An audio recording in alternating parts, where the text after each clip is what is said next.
If you're attempting to get an apparently disinterested person to dance,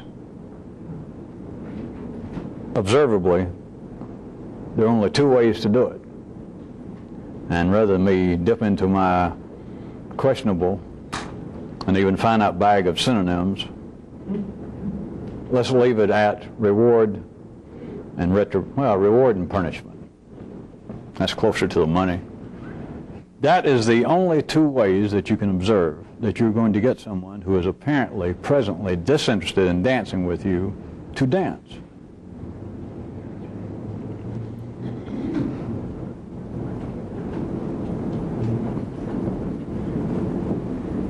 There is a particular phenomenon that goes on in life that's also related to, I'll remind you now, if I get around to it, to the ultimate conversion of energy in an electrical circuit inside of a person.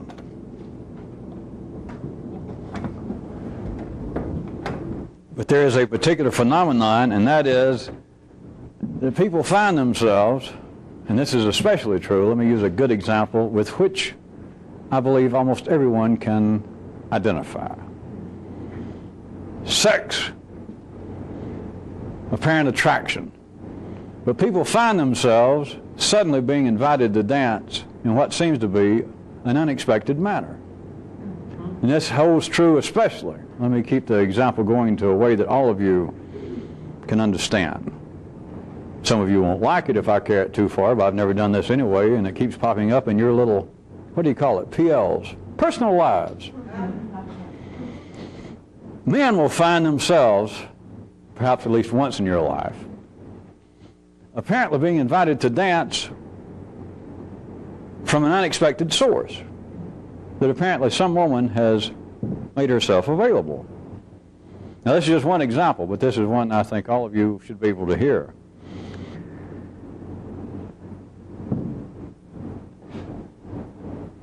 You should never question, you should never begin to offer either reward or punishment to someone who apparently of their own volition has invited you to dance. And yet out in life, what happens? The classic example I'm about to sneak up on, that I'm afraid that almost all of you men, maybe I won't look, are going to grit your teeth or grin, because if it's ever happened to you, then men will just consistently, after they've been invited to dance in an unexpected manner, that is, they did not initiate it as far as they can tell, they held out no promise of reward or punishment, but then they will begin to fool around with it to see if they should be offering some reward or punishment. The classic example is a man to continue after the relationship gets going, that he starts and then continues to ask the woman, are you having fun? Are you having fun?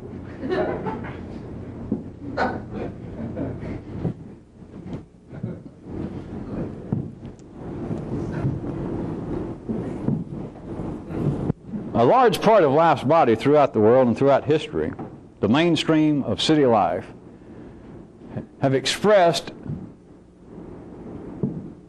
from their view, which is correct from their view, an almost adamant disbelief of the existence of pimps.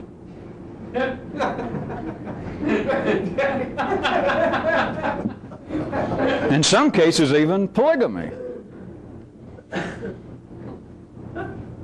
It serves a purpose of closing up a circuit of converting energy from an initial flow through man by having one party who apparently has been invited to dance and there was no initial solicitation of, are you going to punish me like I need, like I want? Are you going to reward me? It just happens, and then the party who apparently was invited to dance without having to produce a promise then begins to fool around with it.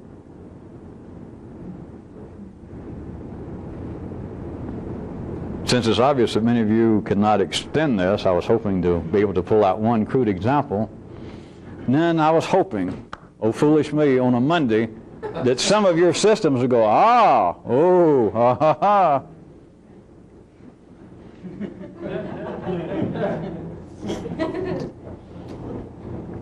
Think about much of the so-called interpersonal problems between people.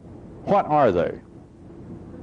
How are they expressed within the up-to-date forum circa 1988, such as a sexual talk show?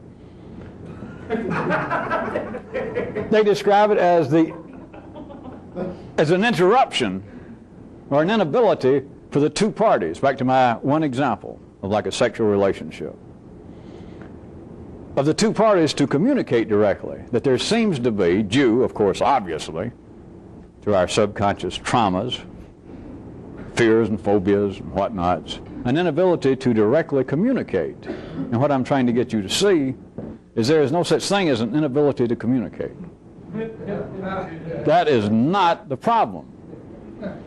I'm going to, based upon the great success I'm having with you presently on this, I was planning, well, I think I'll plan to leave, to point out that very same thing connected to converting the energy of life into apparently light, heat, or motion. But I was hoping that some of you would be able to see that this goes beyond just simple relationships. But apparently people are not having satisfying communication, which is a form of transferring energy.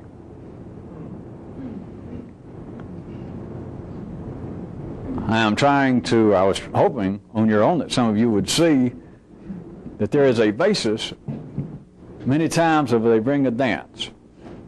Relationship. And one party feels as though I am not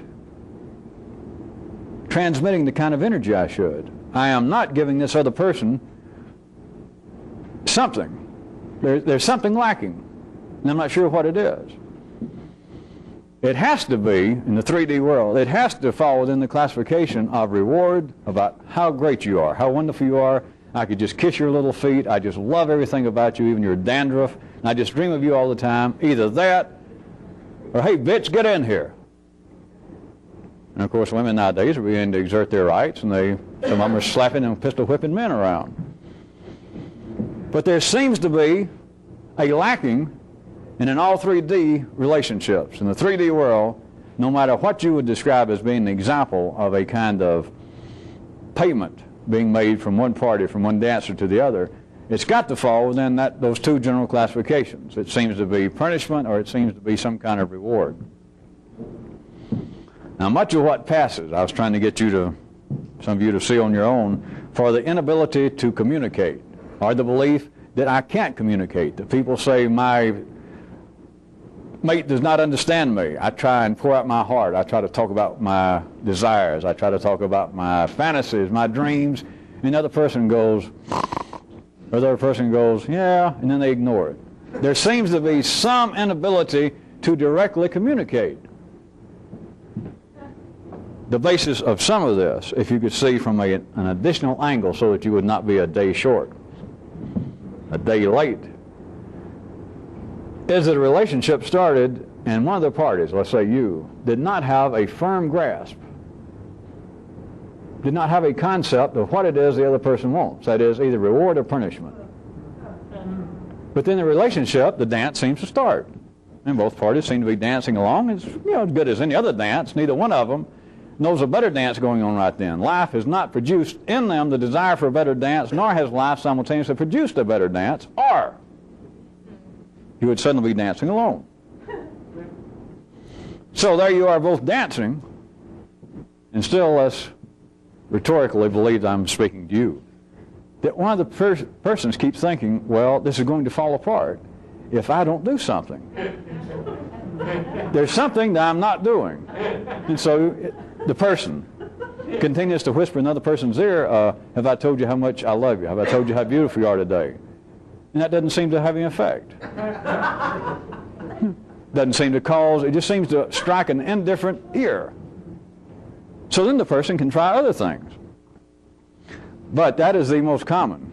Since a few weeks back, and some of you have not known what to ask, but when I just sort of made the blanket statement that there was a greater difference between men and women than any of you ever imagined. ever imagine. And this is a piece of it. It is not just some new information sexually, although God knows a lot of you could use it, you believe you could. But it is not just that. It goes into other relationships.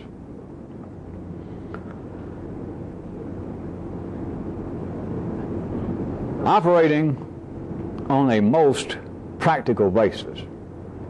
Let me repeat that which I believe slipped by you as much as the heart of what I started out talking about in this area. If you are in a dance, if you are in any kind of relationship, business, sexual, just friendship, or if there just seems to be a kind of passing phenomenon that's taking place between you and some family member, that is, suddenly you and the person seem to be in an agreeable dance. Let me tell you, from me to you, don't fuck with it. But notice, it is in the wiring system of everyone. And if they had the ability to be a friend, a fictitious, reasonably insane person, a fripp, and they say, well, I have always dreaded being around blank, my mother, my father, my grandmother. I have never gotten along with women or with men. And suddenly I'm in this relationship, and I have never been with a woman over a week that the neighbors weren't having to call the police on us. And she just seems to be just gliding along, and everything's fine. Jesus. If there was such a thing out in the city as people using, what do they call it in the city? Their brains. For what even their own dictionaries say the brain should be used for. What's the one thing that a person would not do when the wind seemed to have gotten in the right direction? There are no great breakers going on. They're making good time. What's the last thing they would do? Is get up and jump up and down. Rock the boat. But people do it, and they do it in a specific way that still not enough of you have gotten a glimpse of, and I don't know whether I'm going to push it much further. But it's the kind of thing that comes out in the example of men continuing to say, are you having fun? Are you having fun? To a woman. Now, not a woman that he invited to dance initially, as far as he can tell. It just seemed that the relationship was upon him. The dance was upon him. And he continues to say, is everything all right? Can I get you something? Are you having fun? Are you having fun? Are you having fun?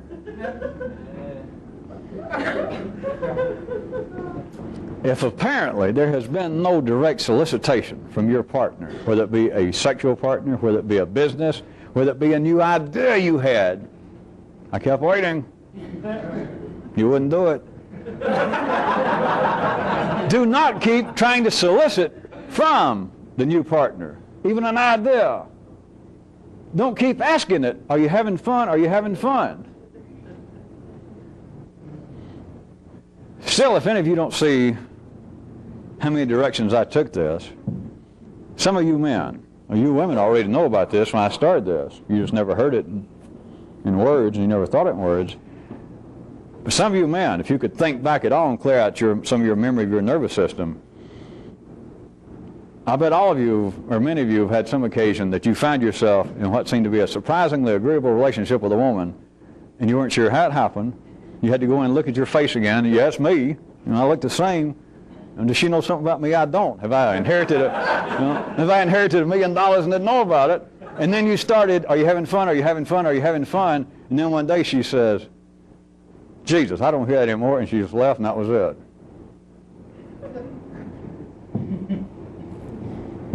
How much has ever happened to you in life that you thought, well, I'm on the right track of doing something?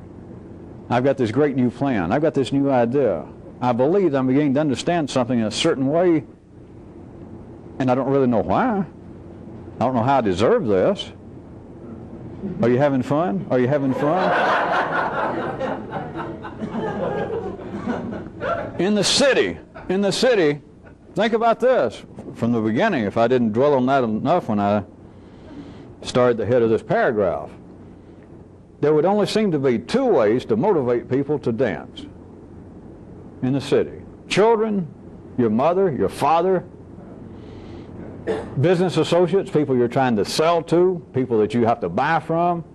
It's on the basis simply of reward or punishment that you tell people, verbally or otherwise, go along with my dance, go along here with my plan, and here is a reward for you. Money, my affection, my concern, my protection, my hugs, my smiles.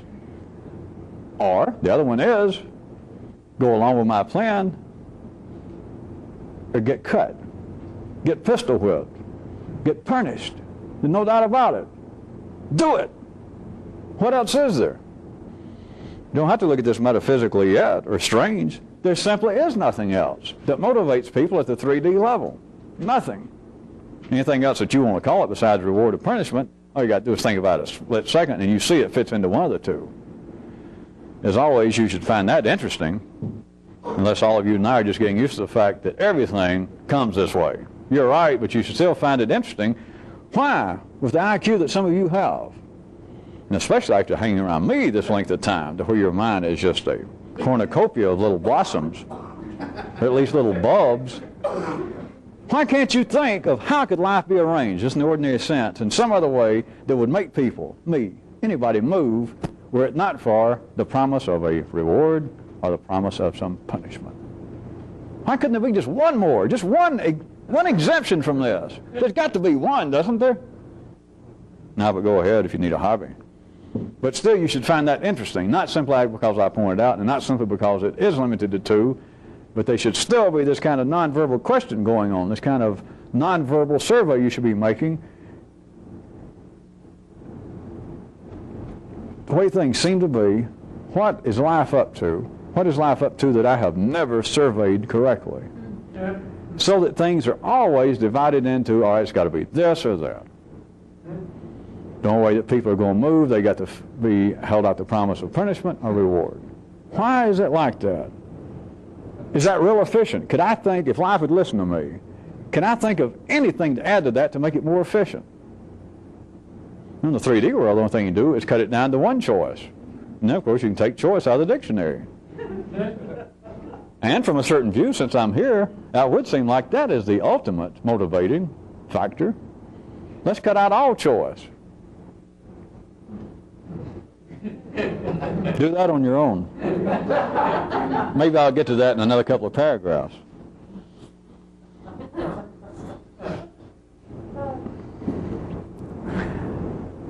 Reminding you, this is just a partial shift.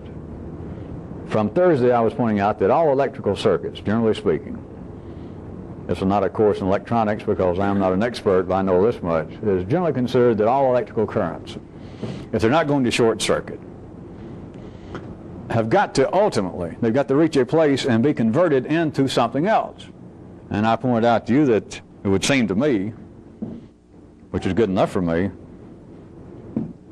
that the three most common, just all up and down the line, all the way from nuclear power plants to your little one-room country shack, is into light, heat, and motion. And I pointed out to you, trying to hint, and I believe, if I remember correctly, I had to make it real obvious that I was suggesting a parallel between light, heat, and motion, and the yellow circuit, the blue circuit, and the red circuit. And Thursday also, if you recall, the only one of the triumvirate there that I really addressed was the possibility, or the area of life's energy running through man in a certain way and him being in a chain of electrical current, and the one possibility of it coming out as light. That is this, and then into talking of motion, talking of action.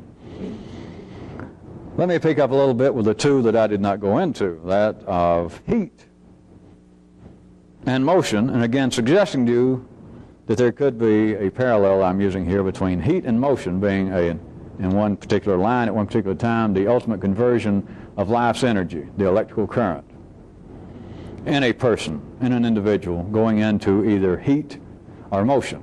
That is, coming out either as a manifestation of what seems to be one's feeling nervous system or into one's moving action nervous system.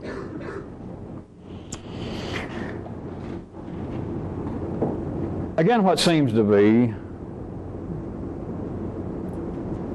the questionable, the ambivalent ways in which people live is that people continually believe that they are feeling and are acting in ways that are personally unprofitable for them. Such as, if you recall Thursday, I pointed out, this comes out and people many times go just all over the world, all the time. Right now somebody's doing it. Why did I say that? Why do I keep running my old dumb mouth? How come I can't? Every time I seem to wash my face, my lips get wet and I can't do a thing with them. You know, why can't I shut up? Why do I quit making a fool of myself? Why do I keep asking women, having fun, anything I can get for it? All right. But now, this should get a little closer to home to some of you. People throughout the world, right this second, feel as though, believe as though, so that I don't confuse you verbally for a second, that ways that they are feeling and ways that they may be in fact acting are in a similar situation. That is, why do I feel this way? This is unprofitable. Why else would anyone go to confession? Why does anyone go to a religion? Why does anyone go to a psychiatrist? Why does anyone call their mother? Why does anyone go to a friend and say, can I talk to you about something? It's a dead giveaway. Shouldn't be a secret. I'm just putting in sort of a new phrase, a new term for you. Their belief is, I am feeling in manners that are unprofitable. That is, ways I should not be feeling, and I need some help, either professionally or just on a friendly basis. That the ways I'm feeling, and of course textbooks are full of it, and now so-called common sense is full of it in people's memory, that there are people who feel ways that are, to say the very least, unprofitable to them. People who have phobias. People who feel that if I go outside, I'll die. If I go outside my house. Therefore, I have to stay in my house. I can't leave. And this is surely unprofitable to the person. All the way from that to people who will say nowadays, I keep getting attracted to a certain kind of man, certain kind of woman, over and over and over, and I can't seem to help the way I feel. I'm just attracted to them, and they always end up mistreating me, beating on me, running around on me, being unfaithful, whatever. My feelings keep leading me into behavior in ways that are unprofitable to me. Now that would seem to be the norm. When I threw in everything from priests, religions, and psychiatry, I was not making fun of it, or to friends talking over coffee, to the apparent purpose of one having a mother to talk to. All of that fits within this same area, that I have feelings that are not profitable. All right. All of that to get you, to try to slip this up on you. Again, it is the kind of beautiful misdirection from the revolutionary attitude of what life's up to. Not my theory, not something I made up, not an attack on life, but if you can begin to see with one more dimension, if you can begin to see just with time as being a constant backdrop to this, to see that what everyone else believes is lacking at least one dimension. The master stroke herein is that people believe that they are acting and feeling on the basis of personal motivation. And if that were true, of course, if that were true, then certainly if you said, my desire, my personal motivation, now, where have you got it? You ordered it from a catalog, you discovered it, you've got your own personal motivation, and let's say that your general motivation is to be the happiest little son of a gun, the happiest little cowpoke on this planet. So therefore, having feelings that won't let you go out of the house, or having feelings that you believe that the FBI can send out radio waves and they're draining your brain, then certainly those feelings are unprofitable, right? If you had personal motivations. If you can begin to see the other dimension, that what people feel and what people do ordinarily is not based in some way from personal motivation, as they imagine, but it's life simply having to complete a certain circuit and make the ultimate conversion. Then what you apparently are doing, or let's make it easy, what other people are apparently feeling and doing that they themselves admit and proclaim is unprofitable to me, is self-defeating to me, you no longer see it that way. Because to begin with, if the world again, may I point out to you, were full, partially full, A few. People using their brain, as their dictionary says it should be used, would not people find it interesting, these few real intellectuals, say how strange it is that the whole world says they're motivated when asked to be happy, to be successful, to be a good citizen, whatever crap they say. But on the basis it's to be happy, to get through this veil of torment in a reasonably happy manner. Then why is it that it seems like every other son of a bitch is suffering from some phobia, or says that people are talking to him from another planet, or said he knows his mother still hates him even though she's been dead 20 years? How can life be so arranged? Unless, of course, you're still dealing with those kind of real out-of-sync daydreams that the gods are punishing man. How is it that humanity seems to be able to coevally, en masse, say that the purpose of being here, or my personal purpose, is to try and be reasonably happy? I don't mean just a selfish way, but to find a sexual partner, a mate, and help make them happy. And then raise some little nippers and have little happy nippers. And have a dog and a cat and make them a happy dog and a cat. And to make my neighborhood happy, to make the Republican Party happy if I'm a Republican, to make America happy, to make Albania happy.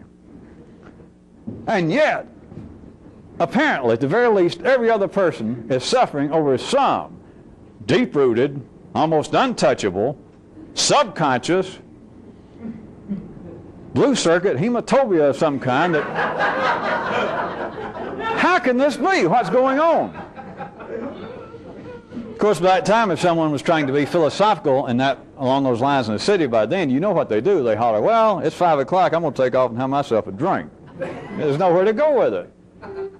The revolutionary way to go with it, well, of course, I'm telling you this, and some of you now, you just happen to run across me, that some of you now can begin to make that one step over, that it's not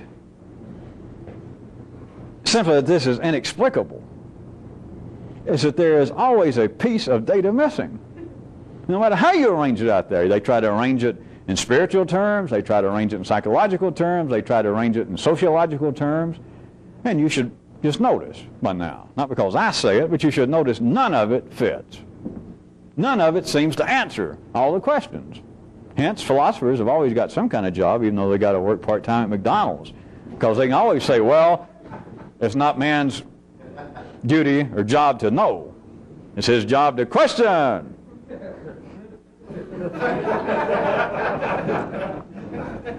Well, there's a few people that that's not good enough for. It is not the lack of correct interpretation. It's not the lack of a correct discipline to rearrange all this data. It's to be able to see, aha. And of course, it's one of the first ahas, and you should do it when you first see it, probably bad enough to knock yourself out for 2 or 3 hours. It's to realize, well, what's missing is that there's something missing. All across the board, not in little examples. It has nothing to do with my education. But all across the board, it's like you had this great problem, and someone has come along before you, and let us say they cut it up, they drew a chalk line through all the problems in the world, and they divided up into fourths. And then before you got here, they took a knife, or else they clouded men's mind, they took a saw, and they cut off 1/4 of it and sent it somewhere. It's hidden behind, it's back behind some mysterious star or black hole, and left you with this. But then the nervous system of man is wired up to perceive that none of this makes total sense. That is, there's an unanalyzed, an indescribable feeling that this should make sense, hence science, religion, that this should make sense. I just know it should. The answer's here somewhere. And it's not. That is, it's not in the information that's here, that I'm going to in some way rearrange it. I'll call it something else. I won't call it religion, I'll call it psychiatry. I won't call it mythology, I'll call it science. I won't call it science, I'll call it New Age science. You can call it anything you want to. But when you're a dimension short, you're a day late. And I say a day late, we're talking about 6 million years late.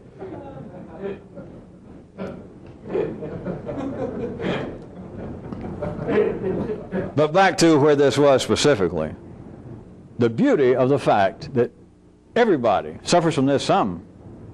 I didn't mean just people who are clinically phobia addicts, but everybody has this feeling that I have done things, perhaps a pattern of behavior I've done over and over that is unprofitable. How can I be so dumb? What's making me do this? Life is making you do that. Not your subconscious, not your background. Why do I do things? Why do I continually get drunk and wreck my car? Why do I continually try and go pick up a sexual partner, and by the time we have one or two drinks and she seems or he seems like they might be interested, I'll say, surprising what you can do with cheap material. Hold on to that, maybe it'll come back in style. Or who does your hair? I thought Mussolini's family was out of work. You know. Why did I do that? Why did I behave that way?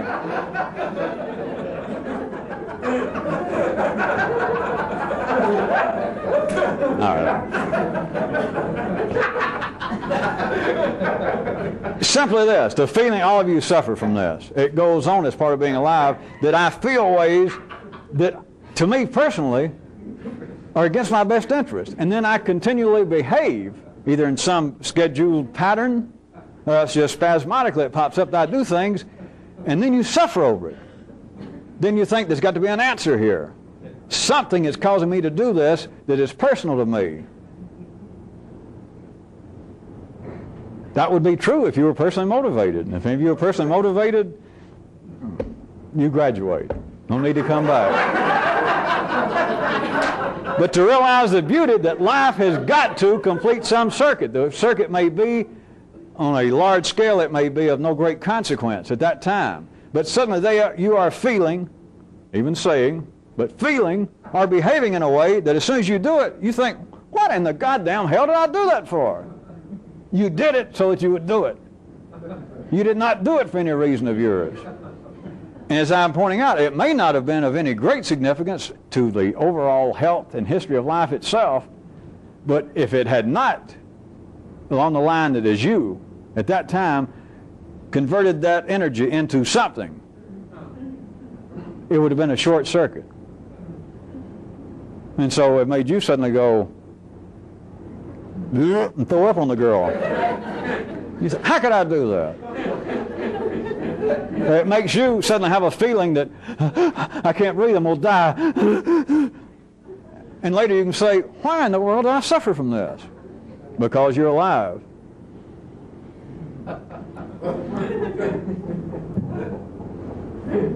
There's a lot more to that, and it's so good I'm not going to carry it any further verbally. But let me point out something else. Since it's such a natural segue from electronics and throwing up on people in bars to medicine, I assume everyone has heard this, that there is no drug that has a simple effect. It's not possible. And you don't need to have a medical source to hear that. I could have told you that. I'm about to in another way. But even they, to play our great metaphorical 60 laps around the pool, dive in first, and medicine says there is no such thing as a drug with a, quote, simple effect. It's not possible. If you got a physician somewhere and you ask him something about, well, this drug will help what I have, and he says yes, and you say, well, does it have any side effects? And he says, no. There is no such drug as one which has only a simple effect. Second lap, coming back down this way. In the city, this has significance, and it has significance beyond that to you people. But in the city, ordinary people believe in what I could refer to, not only that I can, here I go, as the simple effect method of change. That there is a way to change, and it's the simple method effect. That is, I'll change. Classic example. I'll have to get real crude, the speed at which you people are operating tonight. The classic example is, a person is going to change for the better, and they quit smoking, and they blow up like a balloon. They become a walking porker. All right, all of you are aware of that, or you've heard about it. But if you get past that sort of apparent crude level, it has no validity. No one can perceive the fact that an attempted change is not based upon a simple effect. It is not. Here is another great area that has never been described and you've never been able to think about in words, that seems to be a matter of confusion, not only amongst individual people, but amongst a person himself. That I attempted to make a change, and it's not exactly like I expected. It's like I took a pill, and at first, yeah, it did seem to help the stiffness, but now I can't see good. Well, yeah, the medicine he gave me, my stomach feels a lot better nowadays, except I'm so dizzy I can't walk. As long as the pill's having this salubrious effect on my stomach, other than that, I got to lay down. That doesn't sound familiar? Not only the people who quit smoking think, boy, I feel so much better, other than the fact that I'm now 240 pounds overweight. How about the people who apparently something has happened in their life, and I'm not just a successful apparent change, but even working toward the change, it's not exactly what I expected. Of course, those kind of people were not here when I told you people originally that any dream that the nervous system at ordinary level can perceive of clearly and firmly is absolutely, scientifically, mathematically unobtainable. It can't be. If you can perceive it in detail, if you've got a clear picture of what it is, that is the single effect change. I know what would be good for me. If I go from here to there, what it is, losing weight, changing my personality, changing the heat that my blue circuit seems to put out to others or myself, changing my behavior. I know what would be good for me without any doubt is to go from here to there. The belief in the simple effect method of change. I hate to be the bearer of you know what. Well, large amounts of weight on my back, but of bad news. There is no such thing. There is no simple effect method of change.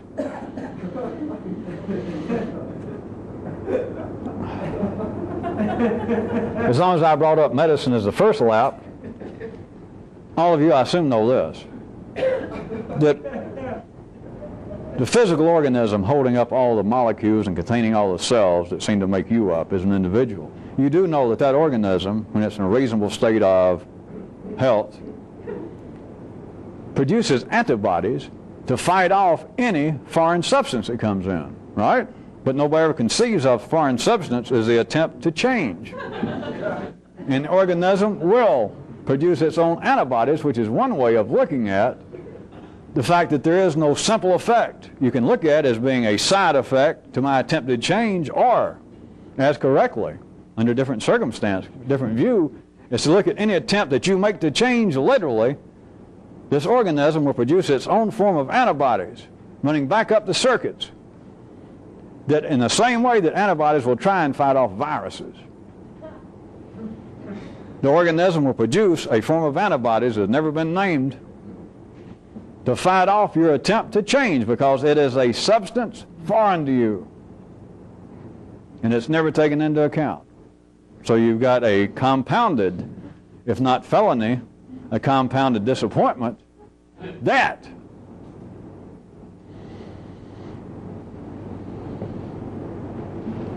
the attempt to change does not lend itself. It is not capable of operating under the belief in a simple effect method of change.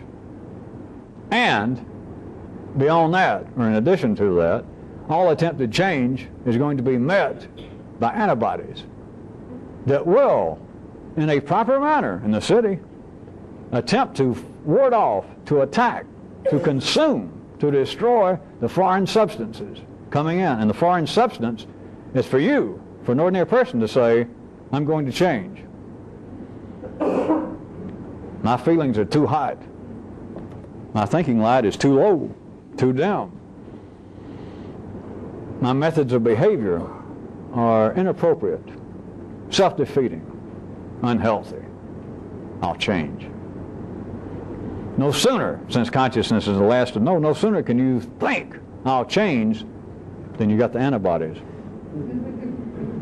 They're already there. And they're the proper antibodies, please note.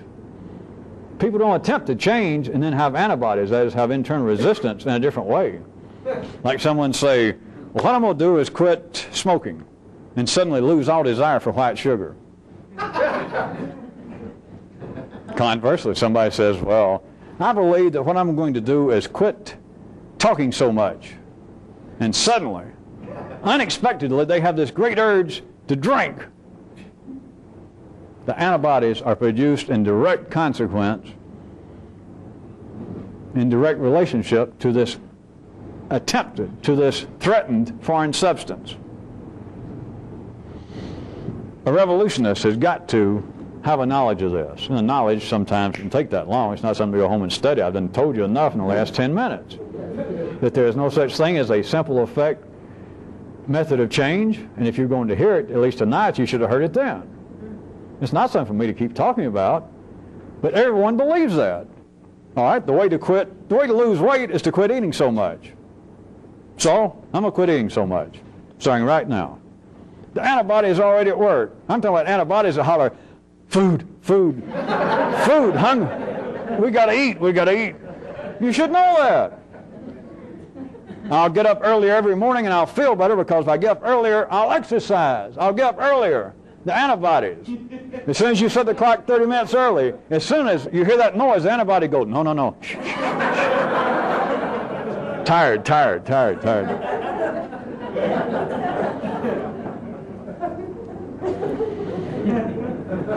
A real revolutionist has got to know that, not to try and drag your attention into really some more practical areas.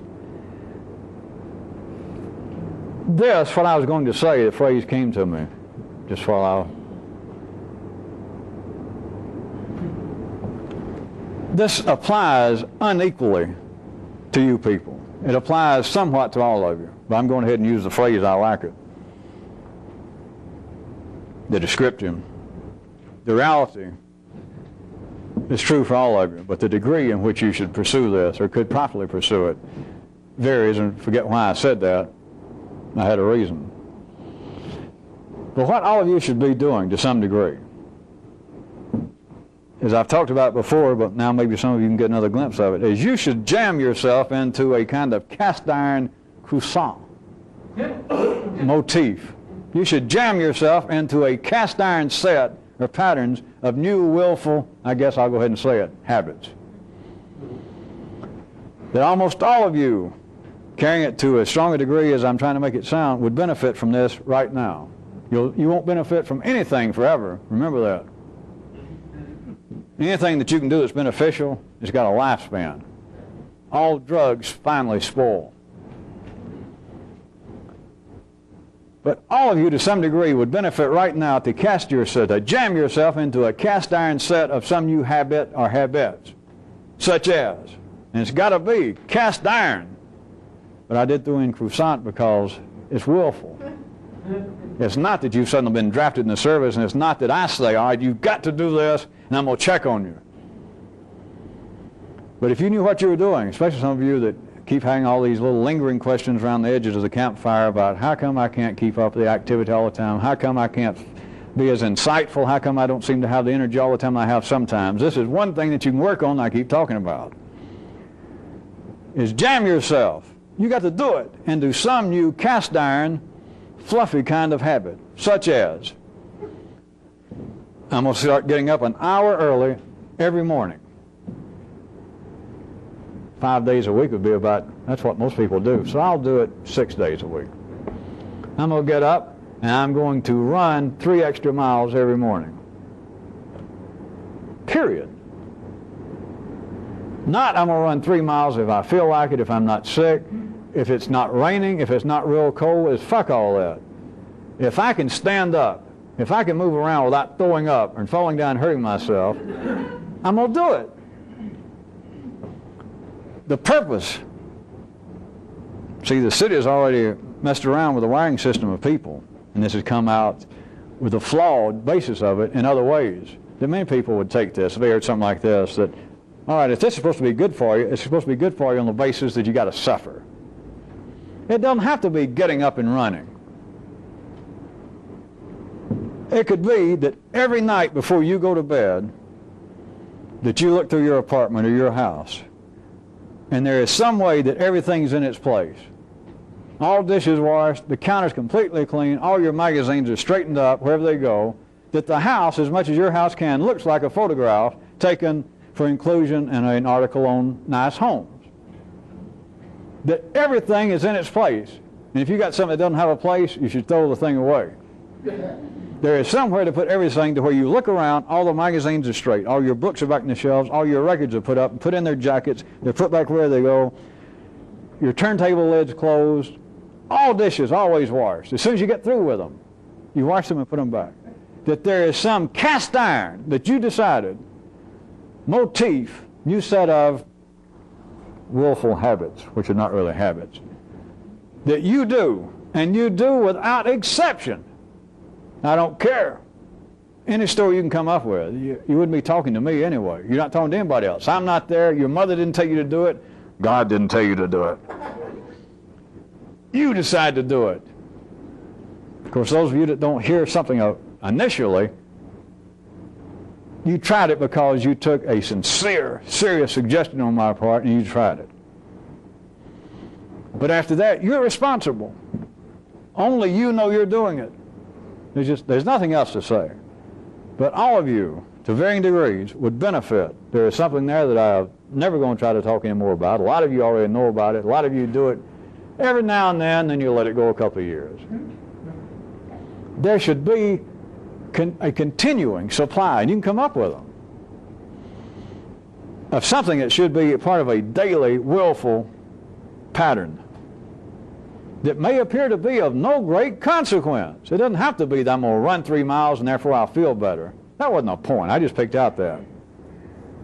Most of you, what would be the point of having my house right before I go to bed? I'll look around in my apartment and it looks the same way that it looks almost day in and day out. If I go over and sit down and I pick up a magazine and read it, other than getting up and going to get a Coke or something, if I get through with that, you fold it and you put it back wherever it goes. For your house almost looks like it's not lived in. Absolutely ridiculous. We're not waiting for your mother to show up and go, ah, you finally saw the light. You just do it because you decide to do it, but it's got to be cast iron. There cannot be any exception. It's almost the basis. If I'm alive, this is this one set of cast iron habits, this new motif in this area. This will be done day in, day out, unless you give yourself an off day like running. Keeping the house straightened out, that's not hard enough physically. I'm just trying to give your ankles and knees a day off as far as running. But like keeping the house like a picture, that you can look at the picture and it's almost as though somebody lives there. That 7 days a week, non-stop. And not just something like that you do just before you go to bed, but there's some self-imposed pattern to it, such as I was trying to convey to you, that you continually straighten up as you go along. And every time you drink out of a glass, you wash it and put it back and close the cabinet. That looks as though you are not even leaving a trail in your own house. Completely useless, amounts to nothing, and it's got to be cast iron. And of course, you do assume that I am hinting that there is benefit. Anybody who can't do that doesn't belong here, and all of you can do it. Anyone who doesn't suspect that there's some benefit from it probably doesn't belong here. And even if you can't suspect right now that there's something to be benefited from that, anyone who will not take anything as insane as that may sound, or as useless as that may sound, if I bring it up and talk about it for 5 minutes, if you still don't think, well, hey, that's weird enough, I'll try it, then you probably don't belong here. And shame on some of you people, as I already mentioned, who'll go, yeah, I know that's true. God, I think I'll do that again next month. I'll do it again.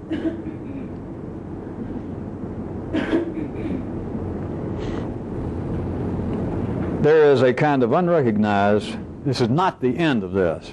I don't mean this as an ultimate goal, but there is a kind of continuing along the way, unrecognized, unknown freedom and self-imposed slavery. But it's got to be self-imposed. A lot of what passes, I see, and feel throughout my life out in the city, the ordinary nervous system of man, what passes for heroic concepts of past figures is that one thing. And it comes out verbally, historically, philosophically. People write about the blanks of history, these great generals, thinkers, spiritual people. Some kind of great inner strength, some kind of spiritual resolve they had. What they can't see is, as crude as I'm talking about, is a kind of self-imposed slavery. And it doesn't matter what. It comes out in ordinary consciousness. It comes out that they believe that these kind of people must have confined themselves, disciplined themselves in specific ways, such as, boy, I bet they didn't curse or fuck around, and they certainly never did drink. You know, they didn't shop on Sunday or Saturday or whatever the holy day was. And that's not it. The self-imposed discipline could have been absolutely insane, such as, my house is going to stay. If I'm gone from any area longer than 5 minutes, if I even suspect I am, I'm going to straighten up the room before I go, so if I peek back in, I won't know that I've been there. Something that is useless. Not, well, I'm going to give up drinking because I'll feel better, I'll live longer, and I'll make the gods happy. There is a kind of strength, there is a kind of freedom that is never recognized, there's no term for it, and it's insane to try and describe it in 3D terms out to 3D people.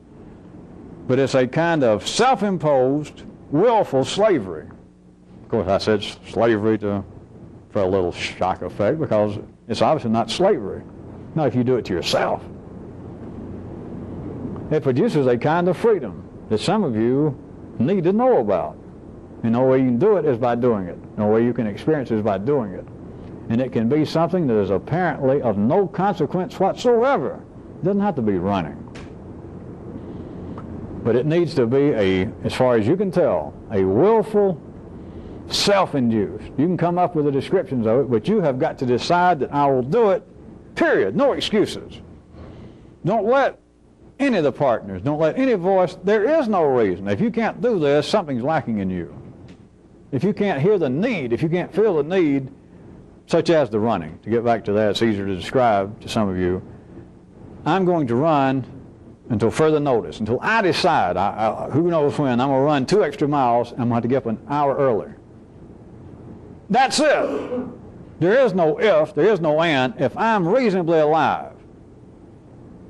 And of course, you got to be reasonable enough that maybe once or twice every decade, you might have some excuse not to do it. But other than that, rain, sleet, snow, weather, fuck all that. And you don't oversleep. There just simply is no excuse. There is no discussion about it. None. Not about why am I doing it, and there's certainly, if you do it correctly, if it becomes a cast iron croissant motif, it never arises the inner conversations of explaining why you didn't do it, known in some sections of the city as guilt, additional suffering, which is additional mechanical slavery. No form of freedom. You've got to decide to do something, and that's it. No discussion as to why, and never any discussion about how did I ever get myself to do this. You got to be able to jump in. You got to, that's why I use the term, you got to jam yourself into it. If you don't have that kind of strength, then you don't have that kind of strength, I guess, now I think about it. I'm glad I cleared that up for you. Those of you who can't do that, I guess, just can't do that.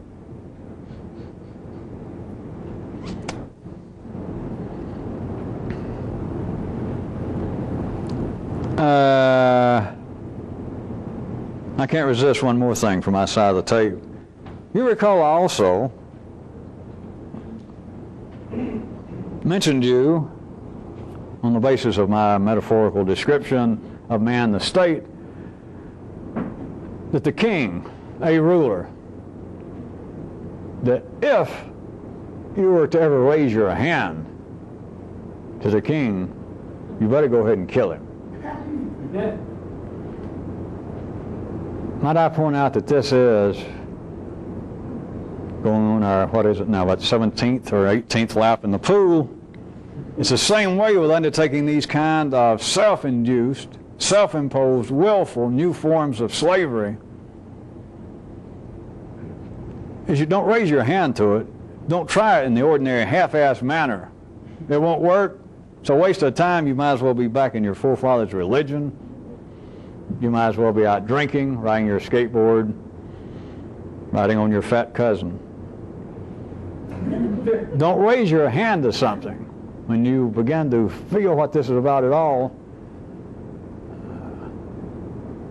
You know, the old idea in religions, I hate to leave on a threatening note, but all religions have some notion about there being one unpardonable sin.